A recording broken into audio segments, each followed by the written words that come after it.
دونوں میں بڑا فرق ہے۔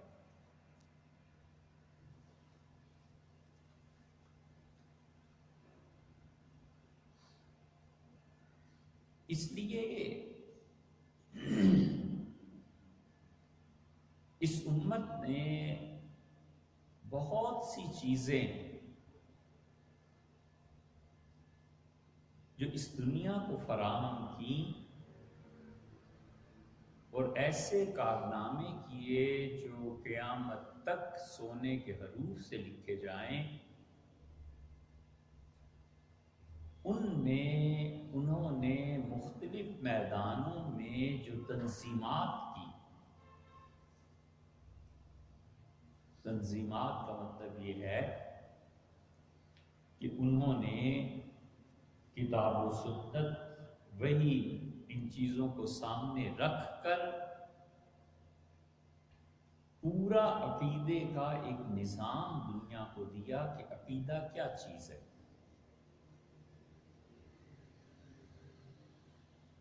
اگرچہ اس عقیدے پہ مختلف دلائل کی بنیاد پہ مختلف نتائج برآمد ہوئے، لیکن انہوں نے انسان کی حقیقی نجات کے لیے 2 اور 2 4 کی طرح عقیدہ باندھ دیا کہ مثلاً عقیدہ یہ ہے کہ اللہ تعالیٰ ایک، اس پہ کوئی کمپرومائز نہیں، کوئی بحث نہیں، کوئی دلائل نہیں۔ اور اگر تمہارے ذہن میں اس پہ اشکال پیدا ہوتا ہے تو انہوں نے پورا علم کلام لکھا، پڑھا، پڑھایا کہ خدا کی وحدانیت پہ کون کون سے شبہات وارد ہوتے ہیں اور خدا کی وحدانیت اور اس کی توحید کے کیا دلائل۔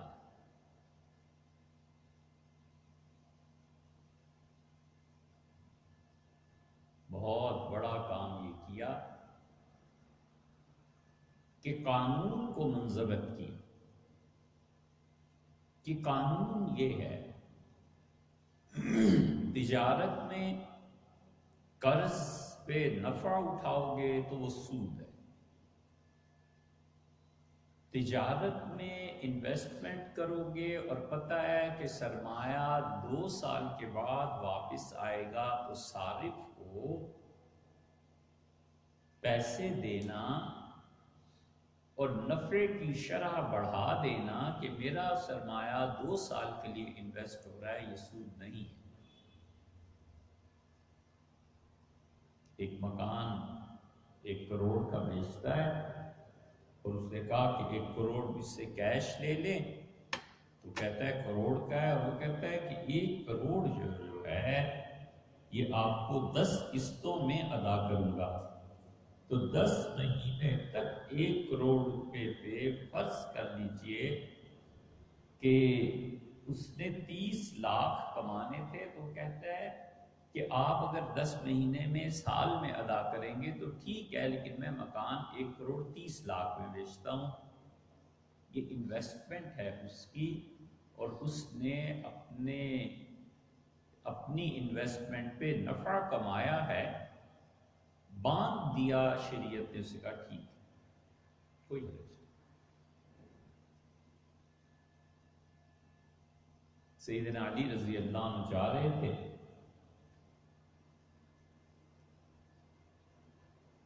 ایک آدمی نے کسی سے سودا کیا، آواز آئی چیخنے کی، اپنی خلافت میں وہ مڑے، لمبا قصہ ہے، اس کا خلاصہ یہ، انہوں نے کہا کیا بات ہے؟ ان کا حضرت اس آدمی نے میرے ساتھ سودا کیا ہے، یہاں تنہائی میں جنگل میں ہم لوگ ہیں، اور اس نے پیسے 9 غالباً دینے تھے اور 7 دیے اور سامان اٹھا کے چل پڑا۔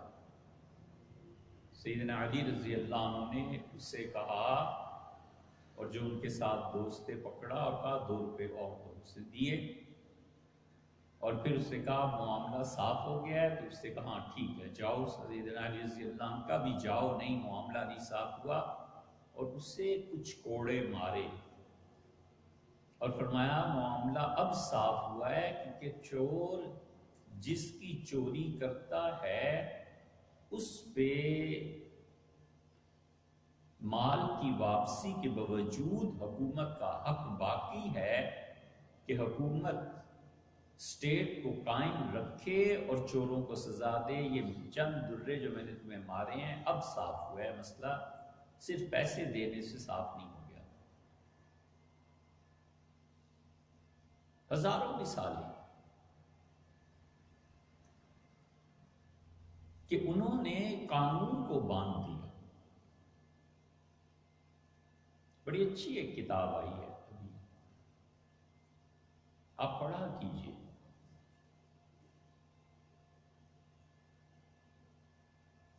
مارکیٹ میں نئی نئی کتابیں آتی ہیں اور وہ وقت کی سطح پہ آپ کو رکھتی ہیں کہ وہ کیا رہا۔ عرب ہے الجزائری، اس نے کتاب لکھی ہے اور اس نے ہمارے یہاں ہے لائبریری میں، اس نے فرانس کے قانون پر بحث کی اور اسے ثابت کیا ہے بڑے دلائل دے کے۔ ایسے ہی نہیں ہے کہ مسلمان ہے اور جذباتی ہے، بڑی محنت سے اس نے لکھا ہے کہ فرانس کا 80% قانون یہ مالکی فقہ پہ مشتمل ہے۔ اسے لکھا ہے کہ اسپین میں 800-900 سال پہلے جو قوانین تھے وہی مراکش میں، وہی قوانین فرانس میں، پرتگال میں، ارد گرد کے جتنے ممالک ہیں ان میں رہے ہیں، اب تک ہیں۔ چند ایک معاملات 20% کے قریب انہوں نے بدلے ہیں، باقی وہی قوانین ہیں جو چلے آتے ہیں۔ ہم اپنا جائزہ لے لیں، ہمارے یہاں انگریزوں کے بعض قوانین ایسے، بعض کیا اکثر قوانین ایسے ہیں جو اب تک چلے آتے ہیں، اور وہ اصل دیکھیں تو 1830 میں بنا تھا اور 1840 کا یہ ایکٹ تھا اور 1857 کا تھا اور فلاں کا تھا۔ اور جب تک ملک میں کوئی مؤثر قوت نہیں آتی ہماری نسلیں بھی اسی غلامی میں مبتلا رہیں گی۔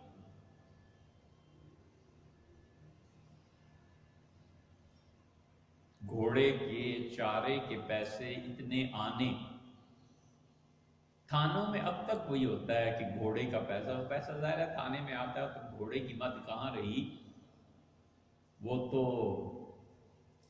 جس پیٹ میں جانے ہیں وہ بہت سے زیادہ ہیں،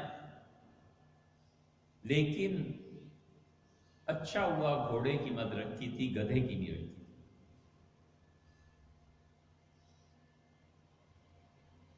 قوانین بندھے ہوئے، اور یہ ایک حقیقت ہے کہ انہی دلائل کی بنیاد پر قانون کے بننے میں اختلاف۔ قتل ہے، کچھ فقہا کہتے ہیں کہ کس طرح سے قتل کیا گیا، لوہے سے یا کپڑے سے، چادر گلے میں ڈالی اور رسا گلے میں ڈالا اور گھونٹ دیا اور گولی مار دی، یہ کر دیا، اس کو سزا کیا دی جائے گی؟ حضرت رسالت مآب صلی اللہ علیہ وسلم اور سیدنا عمر رضی اللہ عنہ، قتل کے عوض میں قتل ہوتا تھا، پھانسی ہو جاتی تھی۔ سیدنا عثمان رضی اللہ عنہ نے ایک فیصلہ کیا ہے ایسا، انہوں نے جب ثابت ہو گیا عدالت میں کہ قتل ہوا ہے تو انہوں نے قاتل کو مقتول کے ورثاء کے حوالے کر دیا اور انہوں نے کہا جنگل میں لے جاؤ اور جیسے چاہو مار دو، اسے قتل کر دو، تاکہ عبرت کا نشان بنے کہ کوئی کسی کو محروم کرے گا تو اس کی اولاد، رشتہ دار، باقی لوگ بھی محروم ہو جائیں گے۔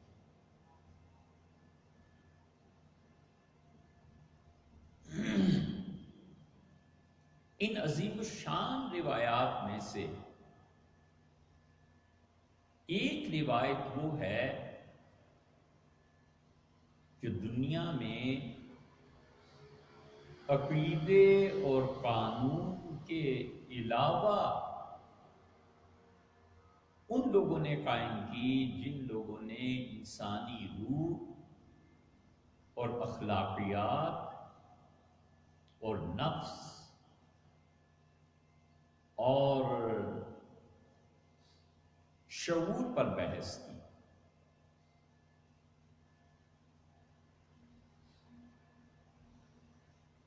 اور خدا کی معرفت، اللہ کی یاد، ذکر، عرفان، جذب، یہ سارے حقائق انہوں نے بیان بھی کیے، بتائے بھی، اور انسانوں کو صحیح معنی میں قانون کی گرفت اور پابندیوں کے علاوہ بھی انہوں نے واصل اللہ کیا اور اللہ تک انسانوں کی رسائی اور ان راستوں کو دکھایا، آسان کیا. چنانچہ فقیر، قاضی، مفتی، مولوی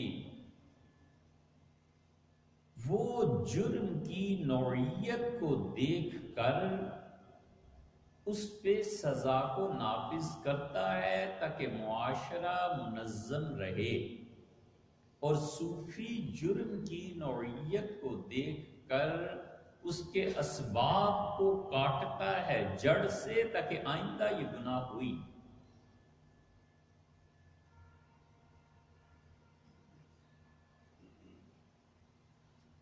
دونوں میں بڑا فرق ہے. واللہ عالم، ہمیں نہیں معلوم، لیکن کہتے ہیں کہ ڈاکٹر دوا دیتا ہے تاکہ مرض ختم ہو جائے، اور ہومیوپیتھک والے دوا دیتے ہیں تاکہ مرض کی جڑ ہی ختم ہو جائے. ہم ظاہر ہے دونوں چیزیں نہیں پڑھے ہوئے، لیکن اگر یہ مثال درست ہے تو یہ صحیح مثال. بایزید بستامی رحمت اللہ علیہ کے پاس ایک آدمی آیا،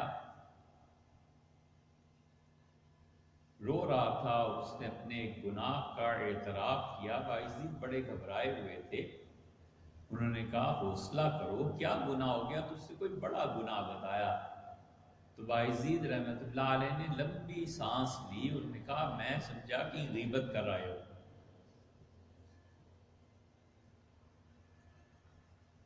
یعنی اطمینان کی سانس اس اعتبار سے لی کہ جس گناہ کا تم ذکر کر رہے ہو یہ جذبات کے غلبے سے ہوا ہے، توبہ کر لو، معافی ہو جائے گی.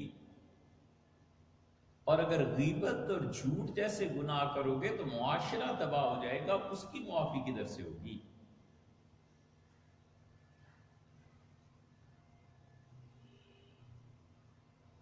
فرید الدین افطار رحمت اللہ علیہ نے یہ حکایت اپنی کتاب تذکرۃ الاولیاء میں لکھی ہے.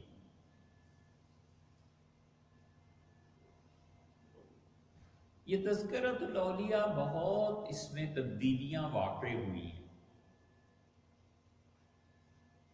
سنا ہے کہ تاجکستان سے اب اس کا ایک نسخہ چھپا ہے،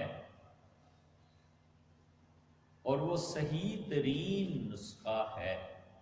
اور اگر وہ صحیح ترین نسخہ ہے تو جو ہمارے ہاں ہے تذکرۃ الاولیاء اس کا شاید وہ نصف ہوگا.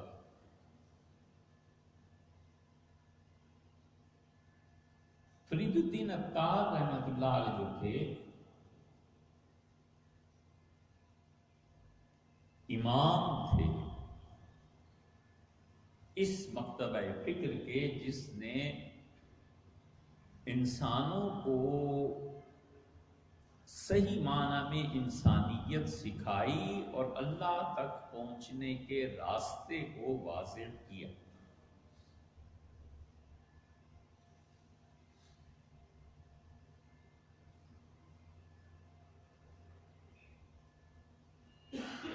چار آدمی گزرے ہیں.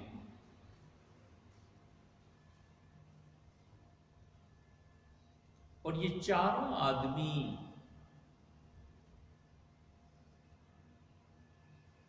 ایک ہی طرف کو لے جا رہے ہیں.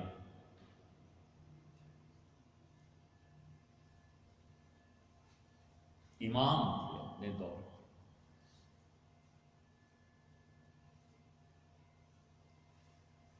ایک ہے حب عقلی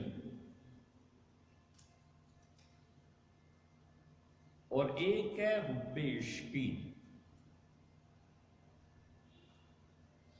حب کے معنی یہاں پہ محبت کے نہیں ہیں، حب کے معنی کثرت کے ہیں. کسی چیز کا بہت زیادہ ہو جانا. یہ جنید بغدادی اور سنائی، ان کے ہاں حب عقلی کا غلبہ ہے.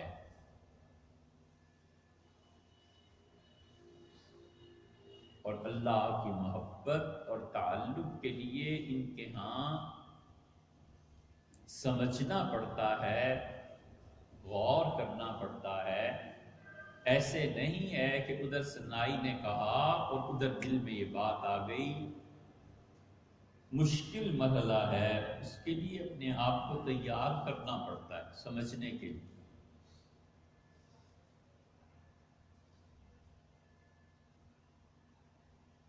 حکیم سنائی انہوں نے جو حدیقۃ الحقائق لکھی ہے، اگر کسی انسان نے اس پوری روایت کو پڑھنا ہو تو چاہیے کہ حکیم سنائی سے شروع کرے.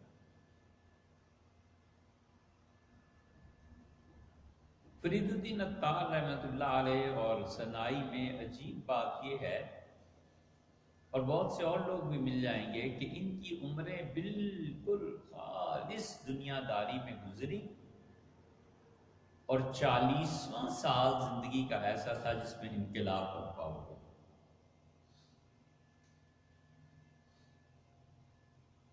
حکیم سنائی کے ہاں بھی یہی تھا. گاہے گاہے باز خاں ای قصہ پاری نارا. ان پرانی باتوں کو کبھی کبھی دہرانا چاہیے،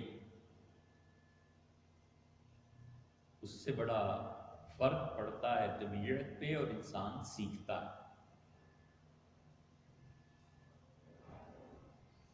فرید الدین عطار جو ہیں، عطار انہیں اسی لیے کہتے ہیں نا کہ ان کی دکان تھی پرفیومز، فریگرنس. صدیوں کاروبار کرتے تھے، پھر جا کر اس خاندان کا ایک لقب پڑ جاتا تھا. اچھے نظام تھے. مثلا دادا مچھلیاں پکڑا کرتے تھے، پھر بیٹے آئے، پھر پوتے آئے، پھر پڑپوتے آئے. تو وہ جو مچھلیاں پکڑنے والے کے گھر میں پیدا ہوتا تھا نا، وہ بچپن میں ہی آدھا مچھیارا ہوتا تھا. اس لیے کہ دادا کا اور باپ کا علم بغیر تجربے کے اس پہ منتقل ہو جاتا تھا. الف بے سے شروع نہیں کرنا پڑتا. خاندانی لوگ.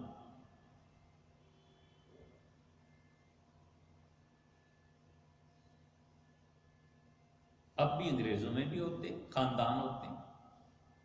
کی میکرز، چابی والا، عطر والا. یہ نسل در نسل تجربے منتقل ہوتے تھے.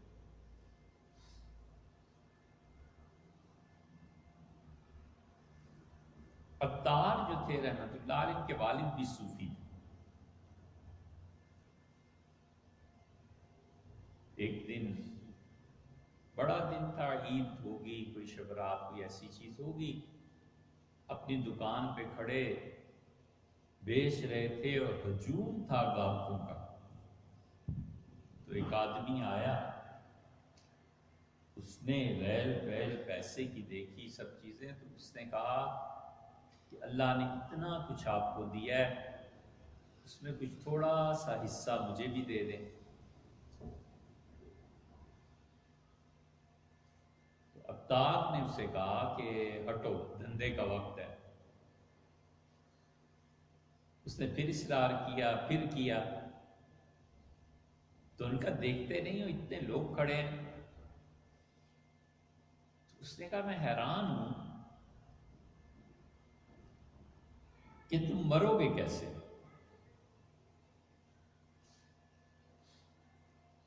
اس کو اور غصہ آیا، اس نے کہا جیسے تم مرو گے ویسے میں مروں گا۔ اس نے کہا تم مرنے کے لائق ہو، مرنے کے قابل ہو؟ کہ تم مرنے کے قابل ہو؟ اس کہا ہاں میں مرنے کے قابل ہوں۔ وہ صوفی لیٹا، کلمہ پڑھا دکان کے سامنے اور جان نکل گئی۔ تار حیران، اور وہ جملہ ان کی پوری زندگی کو تبدیل کرنے کے لیے کافی ہو گیا، اور دکان انہوں نے حوالے کی جن جن کی چیزیں تھیں، اور انہوں نے کہا میں تو مرنے کے لائق بھی نہیں۔ انسانی زندگی کی سب سے بڑی حقیقت موت ہے، زندگی خود حقیقت نہیں ہے، موت حقیقت ہے۔ اور جو شخص موت کے قابل ہوتا ہے وہ زندہ رہنے کے بھی قابل ہے، اور جو موت کے قابل نہیں ہوتا اس کو زندگی کا کوئی حق نہیں پہنچتا، مر جائے ویسے ہی۔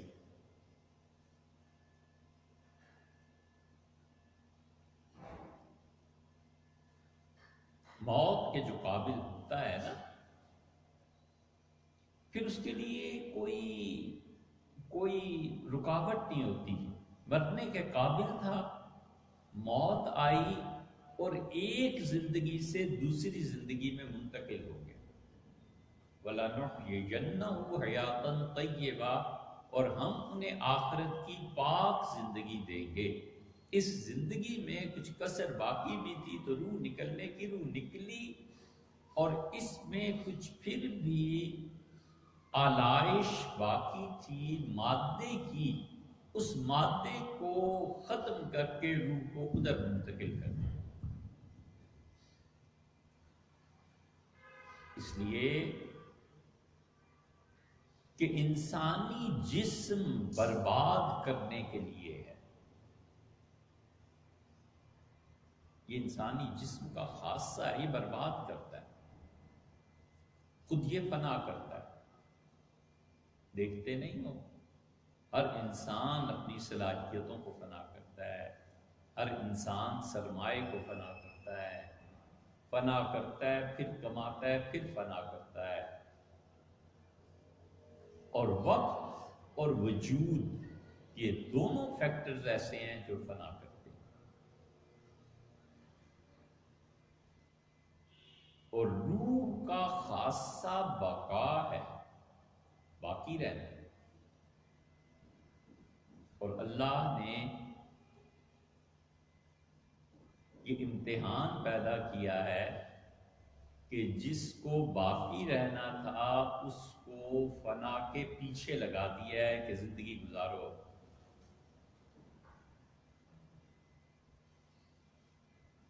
منہم من قضا نحبہ، رجال من المؤمنین، اور کچھ ایمان والے ایسے ہیں صدقوا ما عاہدوا اللہ علیہ، جنہوں نے اللہ سے جو وعدہ کیا تھا وہ پورا کیا۔ وعدہ یہ کیا تھا کہ میں مرنے کے قابل ہوں، مجھے موت جب چاہیں دے دیں، جب آپ کا جی چاہے میں مرنے کے لیے تیار ہوں۔ جو شخص مرنے کے لیے تیار ہے نا وہ دلہا ہے، وہ کمال کا آدمی، کمال کا آدمی ہے جو مرنے کے لیے تیار۔ مرنا ہر ایک کو آتا نہیں ہے، تو جو مرنے کے لائق نہیں ہے اسے چاہیے کسی اور طرح مر جائے تاکہ دنیا چھوڑے، جہان چھوڑے باقی لوگوں کے لیے۔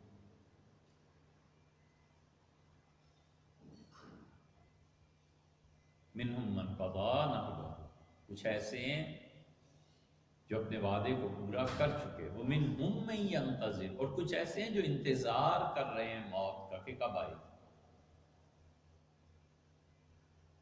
حضور صلی اللہ علیہ وسلم نے حضرت طلحہ رضی اللہ عنہ کو دیکھا اور کہا یہ وہ ہے جس کے متعلق اللہ نے کہا ہے کہ منہم من قضا نحبہ، اور کچھ ایسے ہیں جو مرنے کے متعلق پوری تیاری کر کے بیٹھے ہوئے۔ فرمایا طلحہ ایسا ہے۔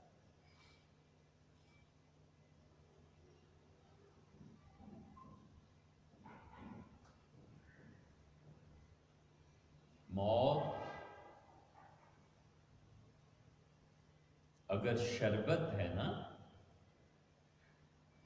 تو وہ خود پیاسا ہے کہ مجھے کوئی پی لے۔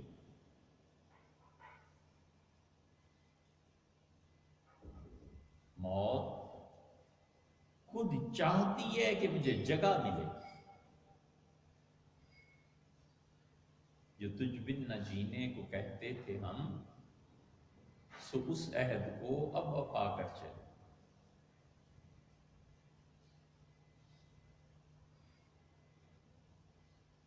میر درد کی یہ جو غزل ہے نا، کمال۔ میر درد بڑے پکے نقشبندی تھے، بڑا غلبہ ہونا چاہیے تھا ان پہ حب عقلی کا، مگر معلوم نہیں کہ کلام کو جب پڑھو تو حب عشقی کا ان پہ بڑا غلبہ ہے۔ حالانکہ یہ بنیادی فرق ہے نقشبندیوں اور چشتیوں میں۔ چشتیوں کے ہاں حب عشقی بڑی غالب، رونا دھونا، شاعری، سماع، جمال، حسن، محبت، یہ ساری انہی کی خاصیتیں۔ عقل، شعور، دلائل سے گفتگو، مربوط باتیں، جذب عقل کو غالب رکھنا، یہ سب نقشبندیوں کی باتیں ہیں۔ لیکن خواجہ میر درد کے ہاں کمال ہے یہ غزل۔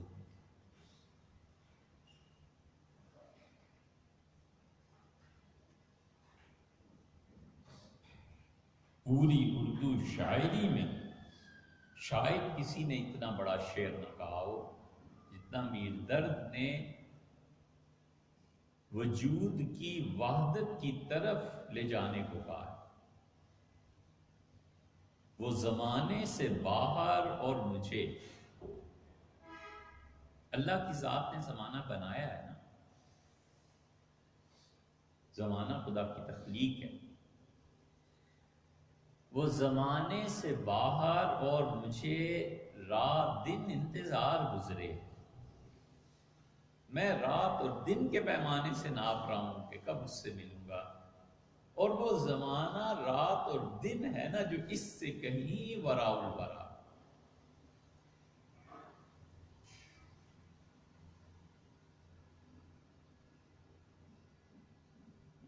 دکھائی دیے یوں کہ بے خود کیا،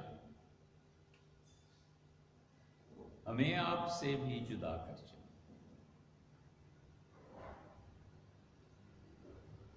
دکھائی دیے یوں کہ بے خود کیا، ہمیں آپ سے بھی جدا کر چلے۔ تصور جب احساس کا روپ دھار لے تو یہ یقین ہے،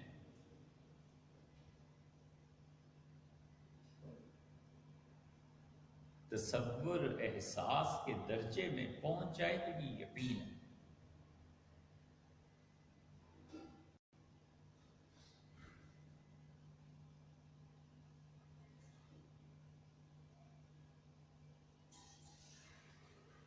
انسان کے اندر ایک آنکھ ہے،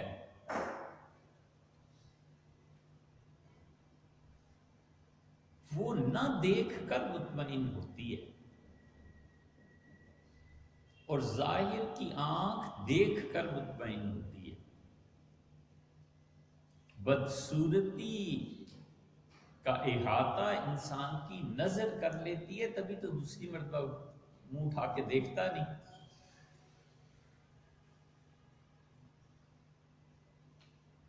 حسن کا احاطہ نظر انسانی نہیں کر سکتی، اس لیے بار بار دیکھتا ہے،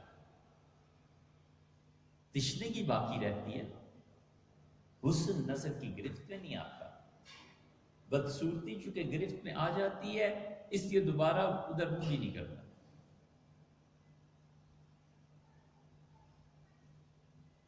یہ جو اندر کی آنکھ نہ دیکھنے کے باوجود مطمئن رہتی ہے نا، یہ احساس ہے ان حقائق کا جو ادراک سے ماورا ہے۔ علم نام ہے حقائق کے ادراک کے بعد اس کے اظہار پر قدرت کا۔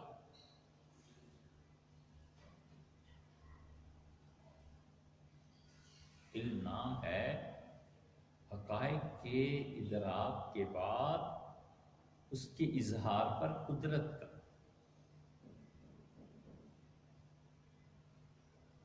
اور وہ حقائق جو نہ دیکھنے کے باوجود اتنا یقین پیدا کرتے ہیں کہ دیکھنے پہ اتنا یقین نہ آئے، اس کو کہتے ہیں یؤمنون بالغیب۔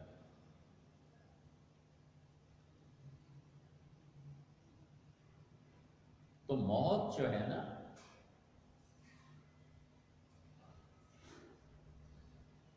اگر یہ روح افزا ہے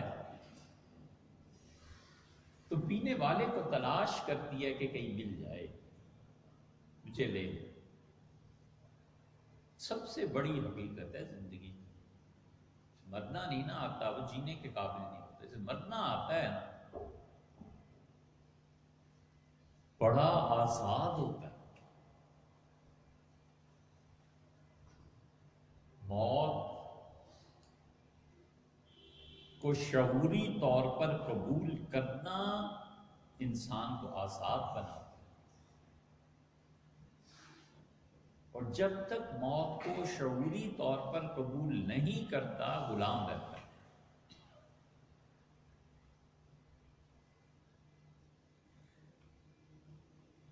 یہ بات صوفیوں کے قصے پڑھتے ہیں، بڑا عجیب معاملہ ہے ان کا۔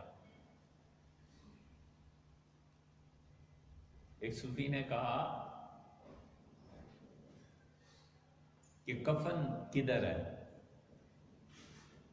اچھا، بڑے خوش ہوئے، کہا اس میں خوشبو لگائی ہے؟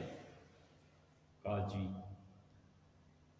وہ پہلے بھی اب بھی، اور ہے بھی شرن ٹھیک، کوئی حرج بھی نہیں ہے، لوگ زمزم میں بھگوتے تھے برکت کے لیے کفن کو، ٹھیک ہے، اب بھی ہوتا ہے۔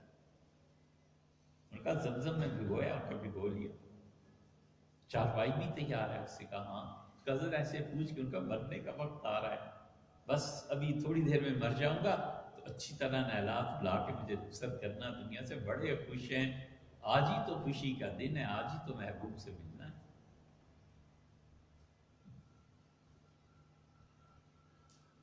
آزاد ہوتا ہے، لینی ایک نہ دینی دو۔ فرشتے منتظر رہتے کہ وقت پورا ہو، اور اس سے زیادہ اس صوفی کی روح کو پریشانی ہوتی ہے ایمانہ، کیوں کہتے ہیں جلدی کرو، چلیں، اب کدھر بیٹھے ہوئے ہیں۔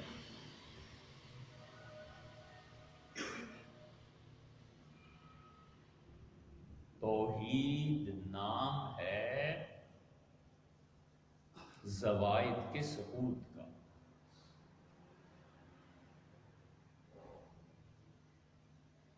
توحید جو ہے نا اللہ کی، یہ زوائد کے سقوط کا نام ہے۔ زوائد کا سقوط کیا ہے؟ یہ راکٹ جب اوپر جاتا ہے، ہم لوگ چھوٹے تھے جب یہ چاند پہ پہنچے، اور وہ دکھاتے تھے نا کہ وہ چاند گاڑی اڑی اور پھر آہستہ آہستہ چیزیں خلا میں پھینکتے گئے اور پھر وہ جا کر چاند پہ راکٹ پہنچا۔ یہ جو اضافی چیزوں کا پھینکنا ہے نا اور آخر پہ بالکل مغز کا رہ جانا، یہی تو توحید ہے، اور کیا ہے؟ زوائد ثابت ہوتے جاتے ہیں. جس کاروبار میں ساری عمر کھپائی تھی، وقت آتا ہے جب وہ کہتا ہے کہ یہ صرف بچوں تمہاری ضروریات کے لیے، باقی اب کوئی دلچسپی ایسی ہے نہیں.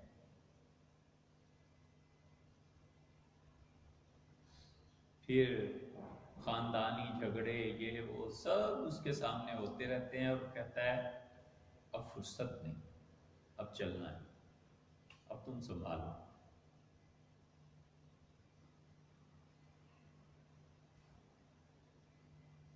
اب عمر کی نقدی ختم ہوئی، اب ہم کو ادھار کی حاجت ہے کوئی جو ساہوکار بنے. زوائد ثابت ہوتے جاتے ہیں. زوائد کا سکوت موت کو ویلکم کرتا ہے. ہر تمنا دل سے رخصت ہو گئی، اب تو آجا، اب تو خلوت ہو گئی. فقہا تنہائی کی شرط لگاتے ہیں. طلاق ہوئی، حق مہر واجب ہوا نہیں ہوا، یہ سب فقہی اور قانونی مباحث ہیں. وہ کہتے ہیں تنہائی ہو گئی تھی یا نہیں. تو صوفی یہی کہتا ہے کہ ہر تمنا دل سے رخصت ہو، اب تو آجا، اب تو خلوت ہو گئی.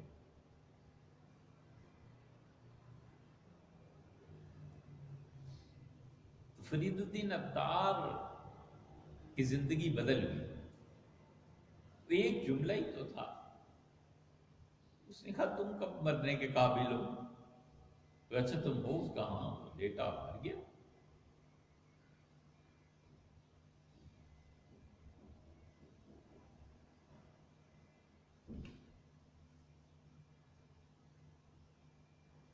سیدنا عمر رضی اللہ عنہ جو کہتے تھے نا،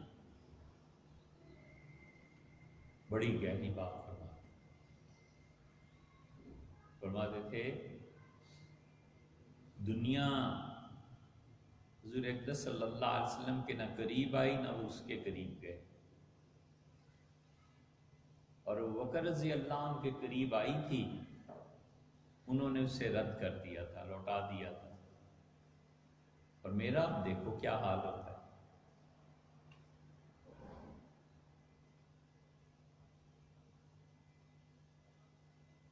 بالکل صاف چلے گئے.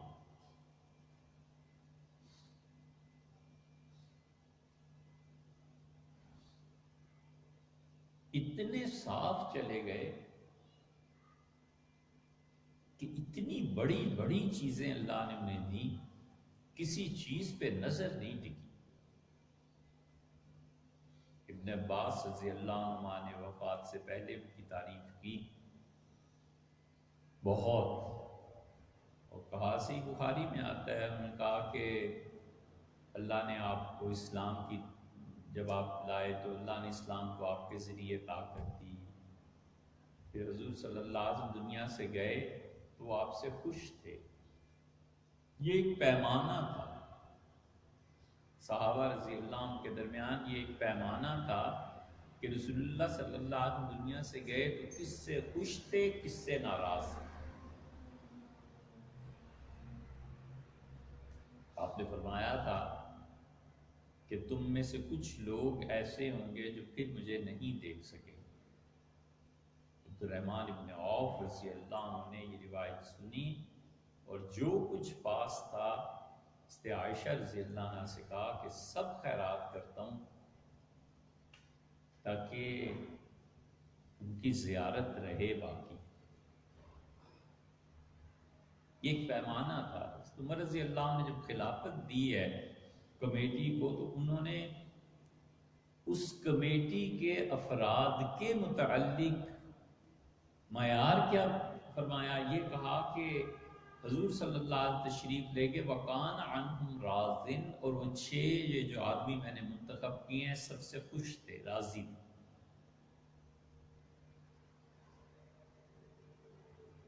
پھر انہوں نے کہا کہ آپ کو خلافت ملی، پھر آپ نے خلافت میں یہ کیا۔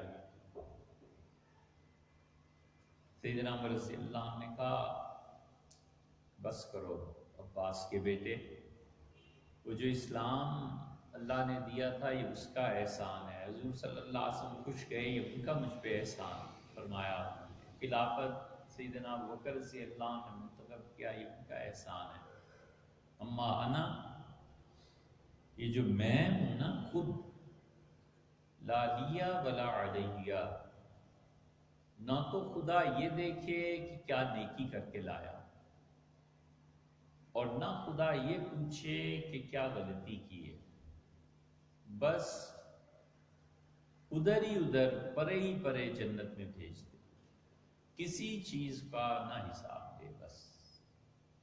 اور یہ صحیح چیز ہے، جو آدمی اس درجے پر پہنچ جاتا ہے وہ در حقیقت مرنے کے قابل بھی ہو جاتا ہے۔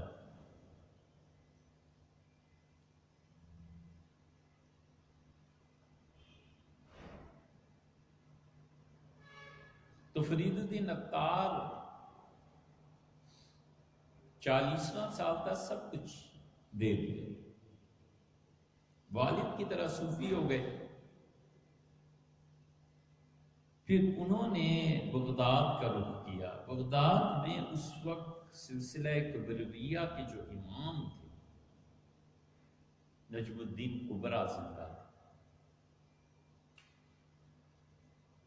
نجم الدین کبرا رحمۃ اللہ علیہ اتنے ہی ایسے ہی بڑے آدمی تھے جیسے شیخ عبد القادر جیلانی رحمۃ اللہ علیہ سے سلسلہ قادریہ شروع ہوا، شہاب الدین سہروردی سے سہروردیہ سلسلہ شروع ہوا، بہاؤالدین نقشبند سے نقشبندیہ سلسلہ رحمہ اللہ، وہ اتنے بڑے آدمی۔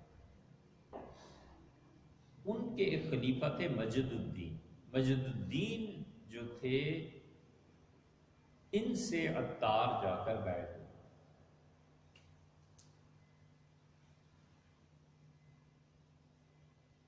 مجد الدین رحمت اللہ علیہ نے انہیں مجاہدہ، محنت، ذکر، ان مراحل سے گزارا، لیکن یہ منع کر دیا کہ کسی کو بیعت نہ کرو، بس منع کر دیا، فرمایا بس تم اپنی ذات میں خود ہی کافی۔ تو ان کا سلسلہ نہیں چلا، مگر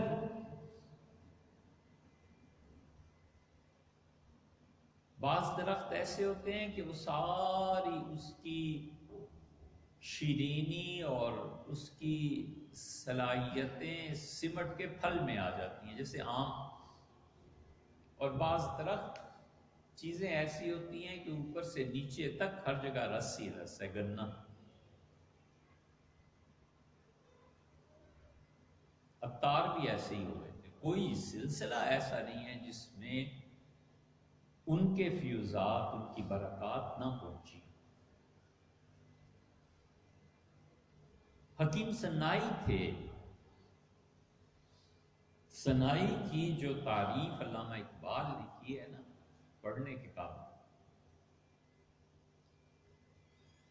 علامہ اقبال گئے تھے حکیم سنائی کی قبر پہ غزنی، شاہ افغانستان نے 3 یا 4 آدمیوں کو دعوت دی تھی کہ آئیں اور ہمارا تعلیمی نظام دیکھیں۔ ایک سید سلیمان ندوی کو، دوسرے علامہ اقبال کو، تیسرے سر سید کے پوتے سراس مسعود زندہ تھے انہیں، اور چوتھے ایک اور صاحب تھے، معلوم نہیں وہ خود گئے تھے یا دعوت آئی تھی۔ بہرحال سید سلیمان ندوی رحمت اللہ علیہ نے پورا سفر نامہ لکھا ہے کہ علامہ اقبال کے ساتھ گئے تو کیا ہوا اور کیا کیا چیزیں۔ سید سلیمان ندوی اس درجے کے آدمی تھے کہ علامہ اقبال نے انہیں کئی خطوط لکھے ہیں کہ حضرت میرے یہ اشعار دیکھیں، فارسی ٹھیک ہے، یہ اس میں کوئی کمی بیشی کرنی ہے۔ اور سید سلیمان ندوی رحمت اللہ علیہ نے علامہ کو لکھا ہے کہ فارسی میں یہ جو ترکیب آپ نے یہ جو لفظ استعمال کیا یوں نہیں یوں ہے یوں نہیں یوں ہے، اور علامہ اقبال نے پھر لکھا ہے کہ حضرت یہ لفظ فلانے نے بھی استعمال کیا ہے، فلاں نے اس طرح کیا ہے، فلاں نے اس طرح باندھا ہے۔ سید سلیمان ندوی اتنے بڑے آدمی تھے،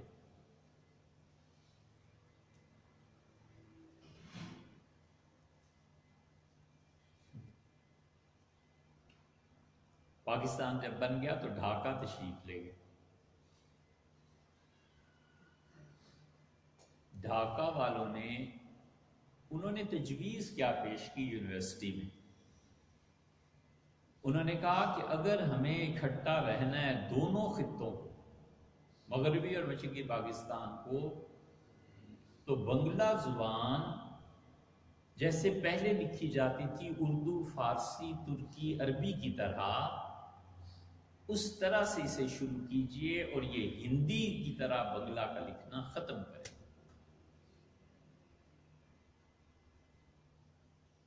یہ تھی سوچ۔ اتنا ہنگامہ کھڑا ہوا، اتنا ہنگامہ، یہ مجیب الرحمان اور یہ سارے، اب جو بھی انہیں کہو، اس طرح کے جو لوگ تھے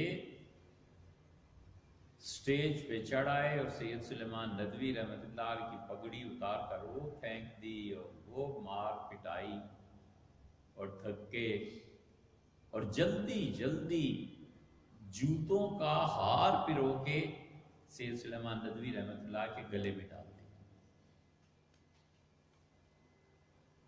سید صاحب چپ، بڑے آدمی تھے، کیا بولتے، روئے اور چل پڑے۔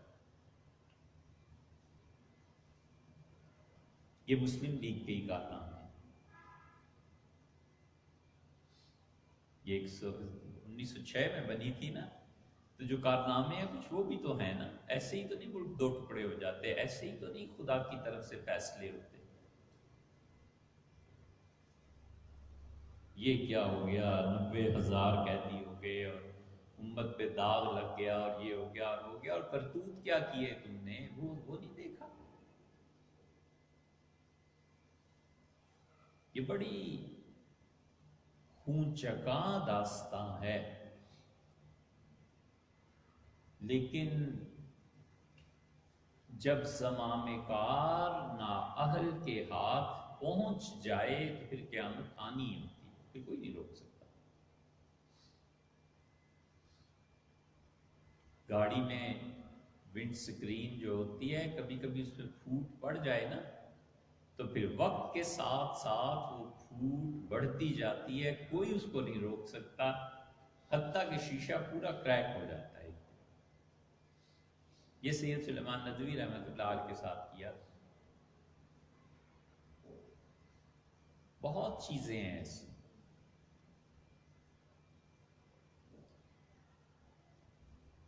تو گئے یہ لوگ افغانستان، سید صاحب نے اس وقت شاہ افغانستان سے کہا کہ آپ جدید تعلیم کے راستے ایک حد تک کھولیں، یہ آپ کے علماء میں جو اتنی سختی ہے نا، اس کے نتیجے میں بغاوت ہو جائے گی۔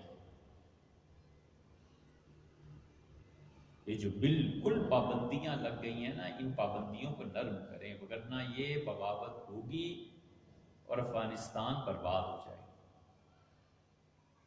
علامہ اقبال نے بھی یہی رائے کی، وہ تو خیر ایک الگ موضوع ہے پورا، لیکن جب غزنی پہنچے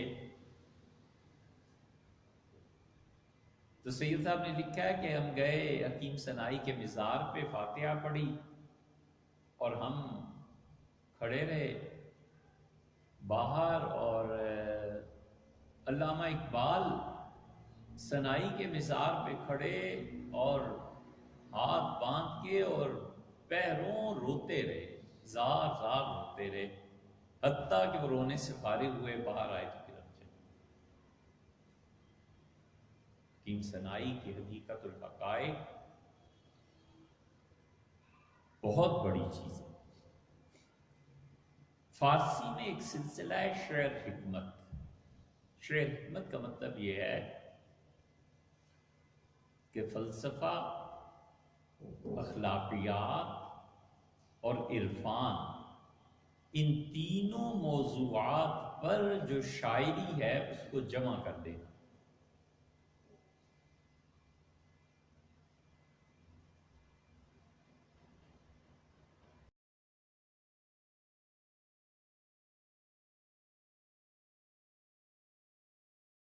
نظم جو ہے نا،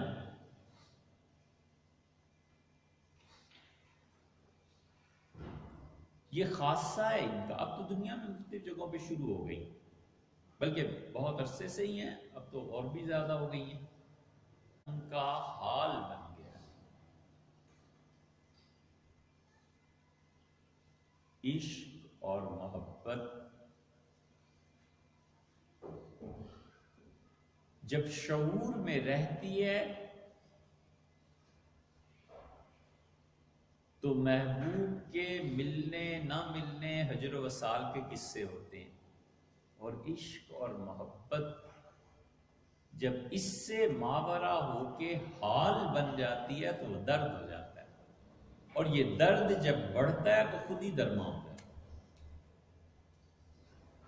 اس میں کمال ہے۔ عشق اور محبت جب تک شعور میں آتی ہے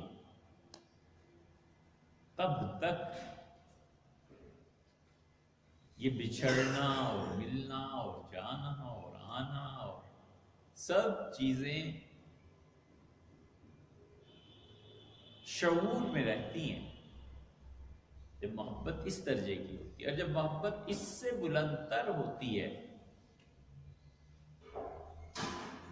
وہ درد کے درجے میں، وہ جو حال کے درجے میں پہنچ جاتی ہے، جب حال کا درجہ طاری ہو جاتا ہے تو یہ درد ہے، اور یہ درد خود ہی درما ہوتا ہے۔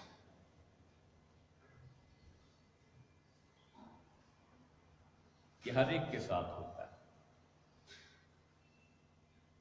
ہر ایک کے ساتھ۔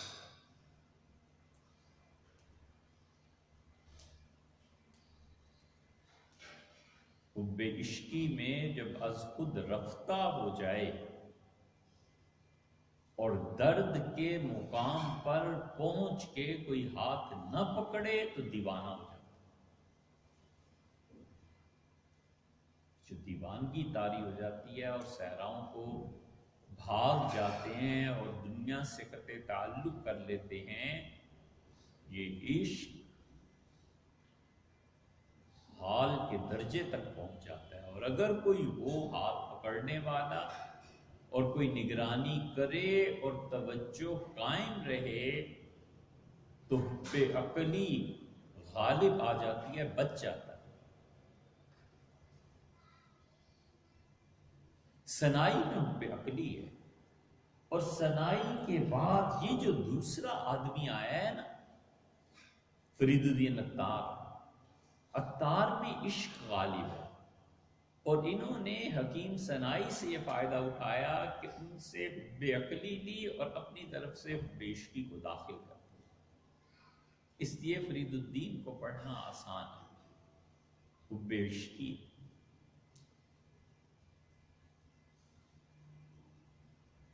اور پھر اس کے بعد تیسرا آدمی جو آیا ہے نا، جس نے ان دونوں کو صحیح معنی میں سمجھا ہے، وہ مولانا روم ہے مثنوی۔ مثنوی میں سنائی کی حب عقلی اور عطار کی حب عشقی دونوں جمع ہیں۔ آپ دیکھتے نہیں کتنی بڑی بات مولانا روم نے کہی۔ مولانا روم نے ایک جگہ کہا ہے کہ عطار روح بود، فرید الدین عطار روح ہیں، و سنائی دو چشم ماں۔ جیسے روح انسانی جسم میں پیوست ہوتی ہے اور ڈوبی ہوئی ہوتی ہے، اس طرح محبت نے عطار کو ڈبو دیا ہے، اور آنکھیں چونکہ ہوشیار ہوتی ہیں نا، حب عقلی ہے تو کہتے ہیں ثنائی دو چشم ماں، حکیم ثنائی جو ہیں یہ آنکھیں ہیں دو، ماں از پہ عطار و ثنائی آمدائین، اور میں عطار اور ثنائی ان دونوں کے بعد تیسرا آدمی آیا، ختم ہے۔ اللہ کی شان ہے، انہوں نے تو اپنے متعلق کہا تھا، کیا پتا تھا کہ خدا چوتھا آدمی بھی پیدا کر دے گا، اور ان کے بعد ان حقائق اور معارف اور ان چیزوں سے واقف چوتھا آدمی یہ علامہ اقبال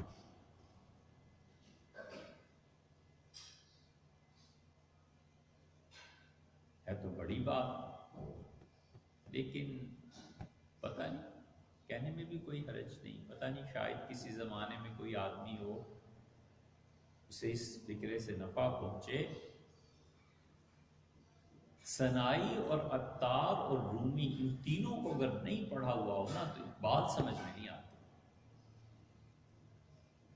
کہ جتنے علامہ اقبال پہ باتیں کر رہے ہوتے ہیں انہیں سرے سے وہ زبان ہی نہیں آتی جو زبان ہوتی ہے۔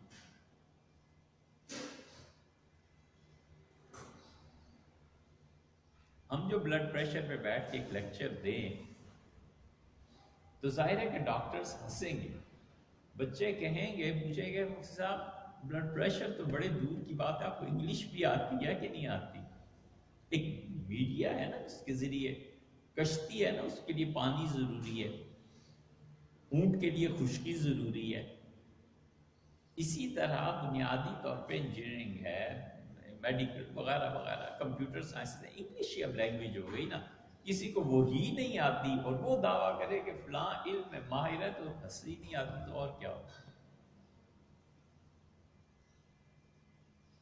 بہت پہلے کی بات ہے، قصہ پارینہ ہے، ایک وقت ایسا ہوا کرتا تھا اس دنیا میں جب پی ٹی وی والے غالب اور علامہ اقبال کا فارسی کلام بھی کبھی کبھی پڑھوایا کرتے تھے کسی سے۔ اب تو اردو سمجھ نہیں آتی، اس سے بھی پہلے کوئی وقت تھا جب مسدس حالی لوگ پڑھا کرتے تھے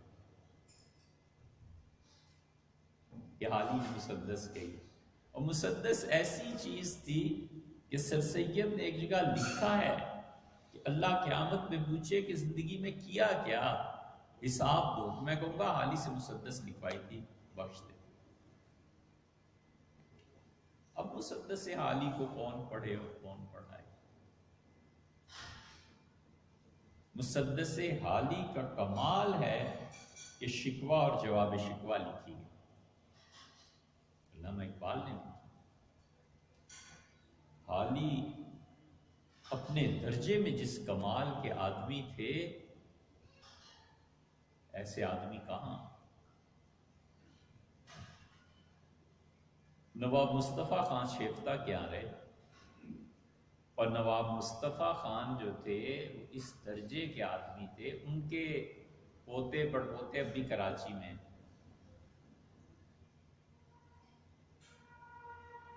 اسد صاحب، یہ سارا وہی خاندان۔ غالب نے کہا کہ میں نے کوئی شعر اپنے دیوان میں ایسا نہیں لکھا جس کو پہلے میں نے نواب مصطفیٰ خان کو پڑھایا نہ ہو اور جس سے وہ راضی اور خوش نہ ہو۔ جب وہ خوش ہوا ہے میرے کسی شعر سے تو میں نے اسے اپنے دیوان میں لکھا ہے۔ نواب مصطفیٰ خان کے ہاں حالی رہے 7-8 سال 10 سال۔ حالی کو پھر غالب نے ان کی غزل دیکھی تو غالب نے کہا میں تو عام طور پہ لوگوں سے یہی کہتا ہوں کہ یہ شاعری کے چکر میں نہ پڑھو، یہ خراب چیز ہے، لیکن تمہیں کہتا ہوں حالی اگر تم شاعری نہ کرو تو بڑا ظلم۔ پھر حالی نے شاعری کی، پھر غالب، مسدس لکھی۔ تو علامہ اقبال یہ چوتھے آدمی ہیں اس روایت کے۔ حکیم ثنائی، پھر ان کے بعد فرید الدین عطار، پھر ان کے بعد معلوم اور مولانا روم کی روح سے جس نے فائدہ اٹھایا ہے، اتنی صدیوں کے فاصلے کے باوجود، یہ علامہ اقبال اور امام العارفین شیخ اکبر محی الدین ابن عربی رحمۃ اللہ علیہ، ان کے ہاں بھی وہی چیزیں ملتی ہیں۔ اس لیے ابن عربی تو جب ہم پڑھتے ہیں تو پھر پتہ چلتا ہے کہ علوم اور معارف کی روایات کیسی ہیں، جہاں پہنچ کے دل اور دماغ کے فاصلے ختم ہو جاتے ہیں۔ دماغ وہ کام کرتا ہے جو دل کرتا ہے، اور دل وہ کام کرتا ہے جو دماغ کرتا ہے۔ اس سے جو کلام وجود میں آتا ہے اسے کہتے ہیں عرفان۔ اس سے جو احساسات جنم لیتے ہیں وہ ہے عرفان۔ معرفت خداوندی میں کوئی آدمی اس درجے تک پہنچ جائے کہ جو کچھ اس کے دل میں آئے دماغ اس کی تصدیق کرے، اور جو کچھ اس کے دماغ میں آئے دل اس کے ساتھ چلے، اور لوح محفوظ پہ تقدیر میں اس کی یہ فکر اور وہ ملتی ہوں آپس میں، یہ ہے معرفت۔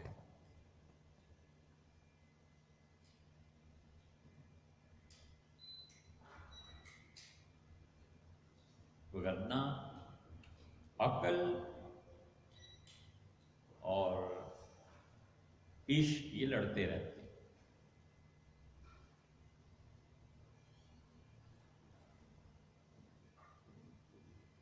کھانے کا حکم ہو رہا ہے، چلتے ہیں کھاتے ہیں کھانا۔ ایسے ہی خیال میں آیا تھا کہ فرید الدین عطار کی یہ جو منطق الطیر ہے نا، اس کے 2 شعر پڑھے، وقت ہی گزر گیا۔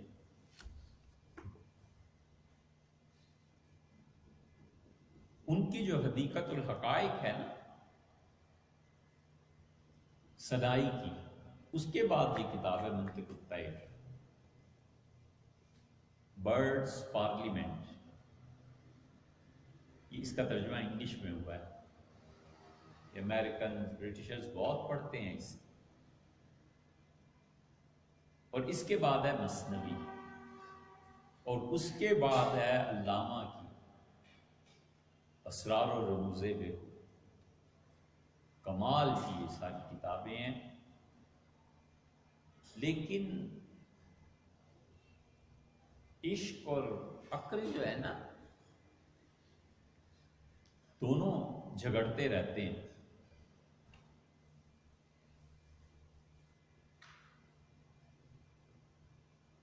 لیکن عقل کی جن امور میں نارسائی ہے،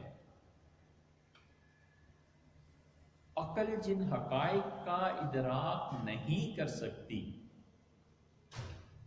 عشق جب اس درجے میں پہنچ جائے کہ ان حقائق کا ادراک کر کے جو عقل کی کمی ہے اسے پورا کر دے، اور عقل عشق کے اس عمل کو درست قرار دے، یہ ہے کمال۔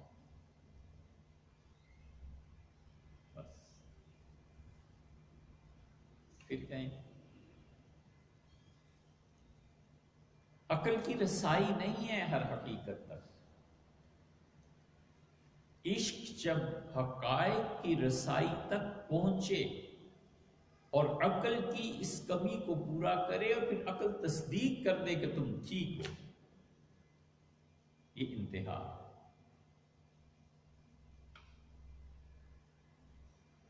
اس کے بعد بلیک ہولز ہے۔ عقل جن چیزوں پر سر کھپاتی ہے، سر پٹکتی ہے، عشق اس پورے صحرا کو، اس پورے بحر الکاہل کی گہرائی کو، اس پورے فاصلے کو ایک جست میں ایسے سے ایسے طے کر دیتا ہے۔